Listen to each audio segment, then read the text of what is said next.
মরিয়ম আলাইহিস সালাতু ওয়াস সালাম, আমার বাবা, আমি পর্দার আয়াত নাযিল হওয়ার আগের ওয়াজ করতেছি। হযরত ঈসা নবীর রানী হযরত হান্না বলেন, আমি আমার মরিয়মরে কুলে লইয়া বাইতুল মুকাদ্দাস মসজিদের সামনে দিয়ে ডাক দিলাম, বাইতুল মুকাদ্দাস মসজিদের হুজুরেরা একটু বাহিরে হন না, আপনার সঙ্গে দুই মুক্তসার কথা। বের হয়ে আসলেন 4 জন ইমাম, ডাক দিয়া কয়ে, কি গো ইমাম সাহেবের স্ত্রী, আপনি কেন আসছেন? বলে, আমার মেয়েটা ছোট মানুষ, আমার মেয়েটার যেহেতু বাবা মারা গেছে, আমি তার ভরণ পোষণ চালাইতে আমার বড় কষ্ট হয়, কেউ কি আছেন আমার মেয়েটা দায়িত্ব নিবেন? কারণ বাইতুল মুকাদ্দাসের প্রধান ইমামের মাইয়া 4 জনে হাত তুলা আমরা রাজি।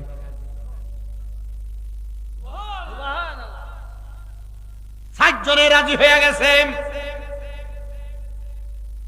এখন 4 জন যে রাজি হয়েছে, বেরি কি 4 জনে খুশি করতে পারবো? আল্লাহ তাআলা ইলহাম জানিয়ে দিছে, হান্না তারা 4 জনে বলো, তারা যেই কলমটা দিয়া তাদের কিতাবগুলা লেখে। এখন না কলম, আগে দোয়াত কলম ছিল, দোয়াত কলম না, ওই দোয়াত কলম বড় ভারী। তারারে বলো, তারার দোয়াত কলমটারে এই নদীর মধ্যে মেলা মারতে। 4 জনের কলম মেলা মারার পরে যার কলমটা ফিরে আসবো, তার কাছে হান্না দায়িত্ব দিবা। 4 জনে একসাথে কলমটা মারছে, 3 জনেরটা আসে নাই, কিন্তু হযরত মরিয়ম আলাইহিস সালাতু ওয়াস সালামের খালু যিনি, ওনার কলমটা ফিরে আসছে।